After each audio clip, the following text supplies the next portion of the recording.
आंवला नवमी की पौराणिक कथा। आज के दिन अवश्य सुने। पूरी कथा को सुनने से पहले चैनल को सब्सक्राइब और वीडियो को लाइक करना ना भूलें। साथ साथ अपना कमेंट भी करें। अब आइए सुनते हैं। कार्तिक माह के शुक्ल पक्ष की नवमी के दिन आंवला नवमी मनाई जाती है। इसे अक्षय नवमी भी कहा जाता है, क्योंकि इस दिन किया गया कोई भी शुभ कार्य अच्छे फल देने वाला होता है, अर्थात उसके शुभ फल में कभी कमी नहीं आती है। हमारे आयुर्वेद में आंवला को आयु और आरोग्यवर्धक कहा गया है।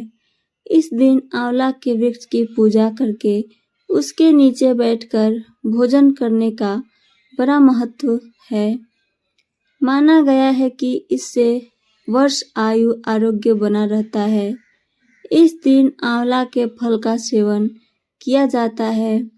आइए जानते हैं आंवला नवमी से जुड़ी बातें, इसका महत्व और इस दिन किए जाने वाले उपायों के बारे में।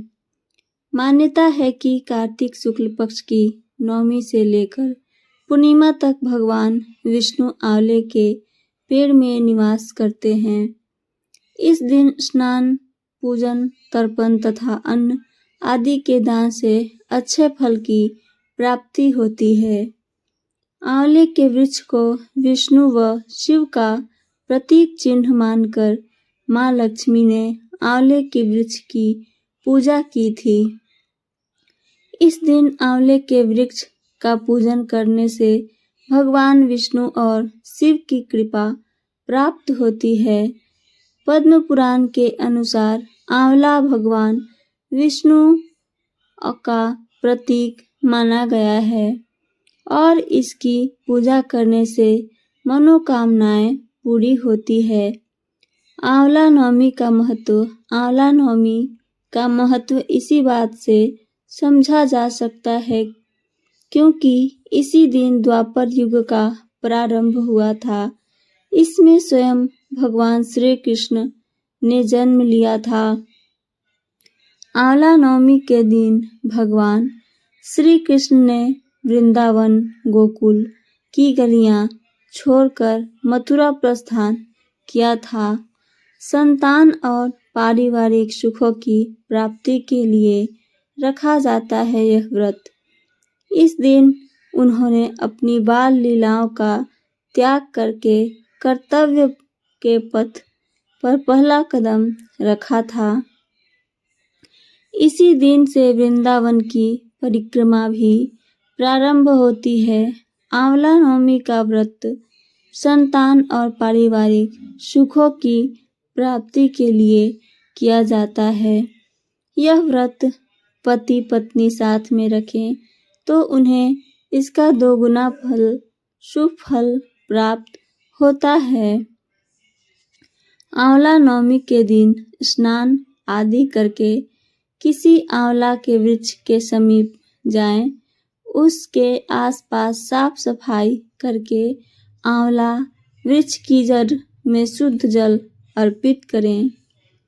फिर उसकी जड़ में कच्चा दूध डालें।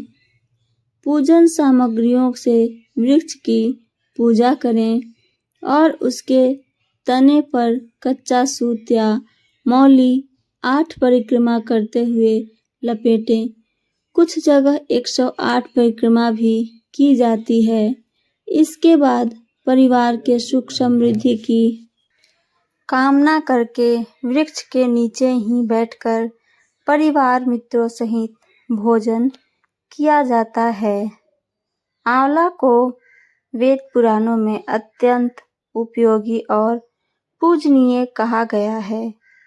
आंवला का संबंध कनकधारा स्तोत्र से भी है। आंवला नवमी और शंकराचार्य की कथा आइए सुनते हैं। एक कथा के अनुसार एक बार जगत गुरु आदि शंकराचार्य भिक्षा मांगने एक कुटिया के सामने रुके। वहां एक बूढ़ी औरत रहती थी जो अत्यंत गरीबी और दयनीय स्थिति में थी। शंकराचार्य की आवाज सुनकर वह बूढ़ी औरत बाहर आई। उसके हाथ में एक सूखा आंवला था। वह बोली, महात्म, मेरे पास इस सूखे आंवले के सिवाय कुछ नहीं है जो आपको भिक्षा में दे सकूं। शंकराचार्य को उसकी स्थिति पर दया आ गई और उन्होंने उसी समय उसकी मदद करने का प्रण लिया। उन्होंने अपनी आंखें बंद की और मंत्र रूपी 22 श्लोक बोले। ये 22 श्लोक कनकधारा स्तोत्र के श्लोक थे। माँ लक्ष्मी ने दिव्य दर्शन दिए। इससे प्रसन्न होकर माँ लक्ष्मी ने उन्हें दिव्य दर्शन दिए और कहा कि शंकराचार्य, इस औरत ने अपने पूर्व जन्म में कोई भी वस्तु दान नहीं की। यह अत्यंत कंजूस थी और मजबूरीवश कभी किसी को कुछ देना ही पड़ जाए तो यह बुरे मन से दान करती थी। इसलिए इस जन्म में इसकी यह हालत हुई है। यह अपने कर्मों का फल भोग रही है, इसलिए मैं इसकी कोई सहायता नहीं कर सकती। शंकराचार्य ने देवी लक्ष्मी की बात सुनकर कहा, हे महालक्ष्मी, इसने पूर्व जन्म में अवश्य दान धर्म नहीं किया है, लेकिन इस जन्म में इसने पूर्ण श्रद्धा से मुझे यह सूखा आंवला भेंट किया है। इसके घर में कुछ नहीं होते हुए भी इसने यह मुझे सौंप दिया।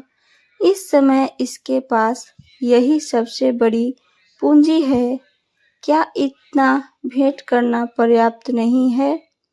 शंकराचार्य की इस बात से देवी लक्ष्मी प्रसन्न हुई और उसी समय उन्होंने गरीब महिला की कुटिया में स्वर्ण के आंवलों की वर्षा कर दी।